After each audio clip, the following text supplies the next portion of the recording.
গাবতলী বাস কাউন্টারে বসে ছেলেটা ভাবছে সে কোথায় যাবে, কি করবে, কিছু ভেবে পাচ্ছে না। নিয়তি তার সাথে যে এভাবে খেলবে সে ভাবতে পারেনি। সে কি এত পাপ করেছে যার জন্য তাকে এভাবে একটার পর একটা এত কঠিন পরীক্ষা দিতে হচ্ছে।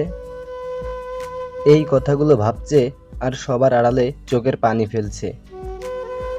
কিছু বুঝতে পারছেন না তাই তো?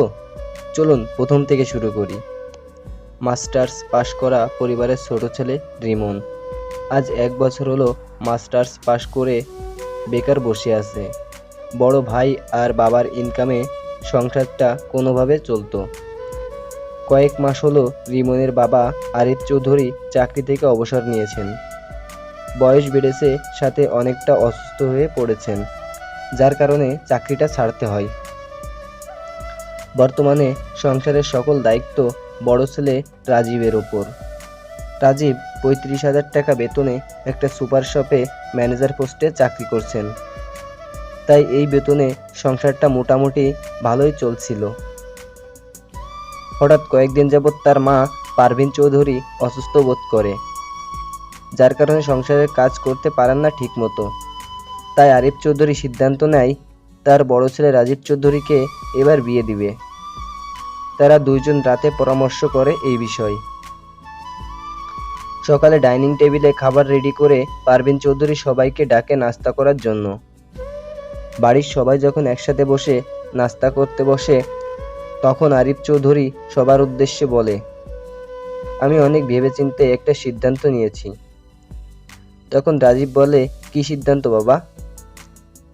সেটা হলো তোকে বিয়ে করতে হবে। তোর মা একা এই পরিবার সামলাতে পারছে না, তার উপর আবার অসুস্থ হয়ে পড়ছে দিন দিন। কথাগুলো শোনা মাত্রই রাজীব মুখে খাবার নিয়ে কাশতে থাকে। পারভিন চৌধুরী এসে পানি খাইয়ে দেয়। পাশ থেকে রিমন বলে, যাক, তাহলে এবার আমার রাস্তাটা ক্লিয়ার হয়ে যাবে। তা আব্বু, ভাইয়াকে কবে বিয়ে দিচ্ছ? রিমনের কথা শুনে আরিফ চৌধুরী বলে, তোর রাস্তা ক্লিয়ার হবে মানে? 2 টাকা ইনকাম করার যোগ্যতা নাই, খাচ্ছে, ঘুমাচ্ছে আর ঘুরে বেড়াচ্ছে। সংসারটা কিভাবে চলছে একবারও দেখছিস কখনো? টাকা পয়সা খরচ করে লেখাপড়া শিখিয়েছি কি বাসায় বসে বসে খাওয়ার জন্য?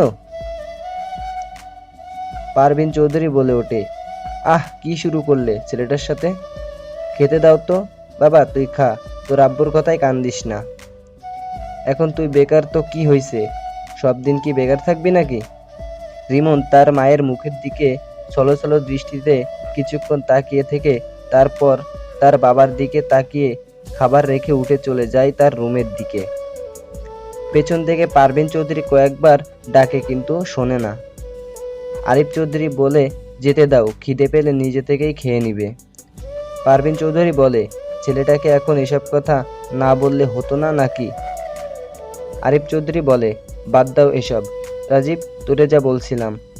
জি আব্বু বলুন। এখন তুই কি বলছিস বিয়ের ব্যাপারে? তোমরা যেটা ভালো মনে করো তাই করো, আমার কিছু বলার নাই।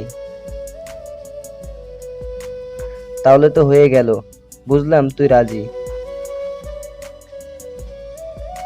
মেয়ে হলো আমার ছোটবেলার বন্ধু আশরাফ মির্জার বড় মেয়ে তুলি। তুই তাকে দেখছিস এবং চিনিস? জি বাবা, চিনি। তো কি মেয়েটা পছন্দ হয়? আব্বু, পছন্দ অপছন্দ তোমাদের কাছে। তোমাদের যদি মনে হয় যে সে আমাদের সংসারটা তার নিজের মনে করে দেখবে, তোমাদের ভালো রাখবে, তাহলেই হবে, আমার কোনো সমস্যা নাই।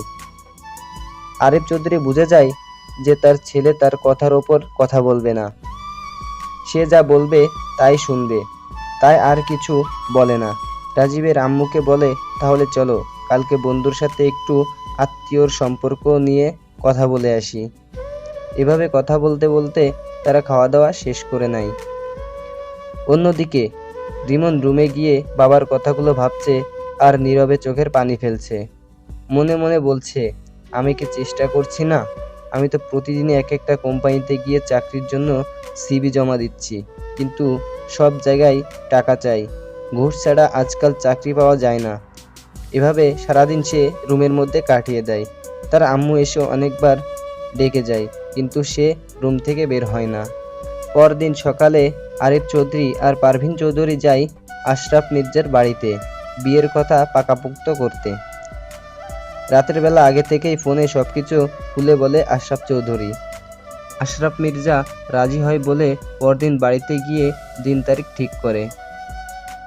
এদিকে আশরাফ মির্জার মেয়ে তুলিও রাজি রাজীব চৌধুরীকে বিয়ে করার জন্য, তাই আর কোনো ঝামেলা নেই তাদের।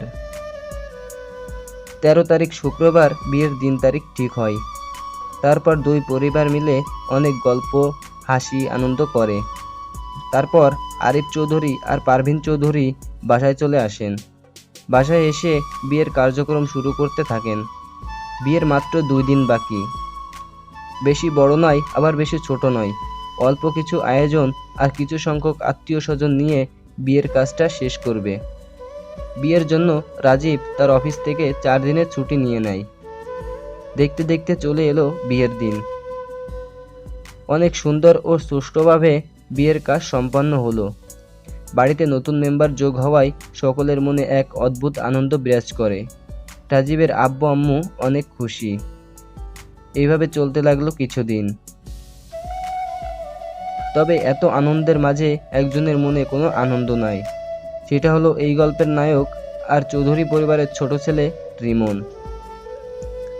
এই কয়দিন সে বাসা থেকে বের হয় না, শুধু ভাবে তাকে কিছু একটা করতেই হবে। এভাবে আব্বু ভাইয়ের ঘাড়ের ওপর বসে খেতে পারবে না সে, আর না পারবে তাগের চোখের কাটা হতে। আসসালামু আলাইকুম বেয়াই সাহেব। আরিফ চৌধুরী সোফায় বসে খবরের কাগজ পড়ছিলেন। হঠাৎ পরিচিত কণ্ঠে কাউকে সালাম দিতে দেখে বাসার মেন দরজার দিকে তাকায়। দেখে আশরাফ মির্জা, তার স্ত্রী শারমিন মির্জা আর ছোট মেয়ে রিমি দাঁড়িয়ে আছে। আরে আরে বিআই সাহেব যে, বাইরে দাঁড়িয়ে কেন, ভেতরে আসেন। এই শালা, তুই আমাকে আপনা আপনি করছিস কেন? ভুলে গেছিস আমরা ছোটবেলার বন্ধু? আগে আমাদের বন্ধুত্বের সম্পর্ক, তারপর আসবে বিআই বিয়ানের সম্পর্ক। এভাবে বলে আর হাসাহাসি করতে থাকে। তুলি তার বাবা মা শ্বশুর শাশুড়ির জন্য চা নাস্তা নিয়ে আসেন। সবাইকে নাস্তা দিয়ে রিমিকে নিয়ে নিজের রুমে যায়। আপু, তোর নতুন শ্বশুরবাড়ি কেমন লাগছে? কেন, কেমন লাগতে হবে? আরে আপু বল না, কেমন লাগছে? ভালো লাগছে। আপু, দুলাভাই কি তোর সব কথা শোনে, তোকে ভালোবাসে? যখন তোর বিয়ে হবে তখন তুই বুঝতে পারবি, এখন চুপ থাক। রুম থেকে বের হয়ে হাতে একটা ফাইল নিয়ে সিঁড়ি দিয়ে নামছে রিমন। কারো সাথে কোনো কথা না বলে বেরিয়ে যেতে গেলে তার আব্বু তাকে উদ্দেশ্য করে বলে, এত সকালে কোথায় যাওয়া হচ্ছে? আর বাসায় যে কেউ এসেছে এটা চোখে পড়েনি? তাদের সাথে একটু ভালো মন্দ কথা তো বলতে হয়, নাকি এই শিক্ষাও আমি তোমাকে দিতে পারিনি? আহ ভাই, চুপ করুন, এইভাবে বললেন না। আজকালকার ছেলেমেয়েরা একটু লাজুক টাইপের, কথা বলতে লজ্জা পায়। বাবা, তুমি যেখানে যাচ্ছ যাও, সাবধানে যেও। রিমন কিছু না বলে আবার চলে যেতে নিলে রিমনের আম্মু বলে ওঠে, বাবা কিছু খেয়ে যা। খালি মুখে কোথায় যাচ্ছিস? একটু খেয়ে যা। না আম্মু, দেরি হয়ে যাচ্ছে আমার বের হতে।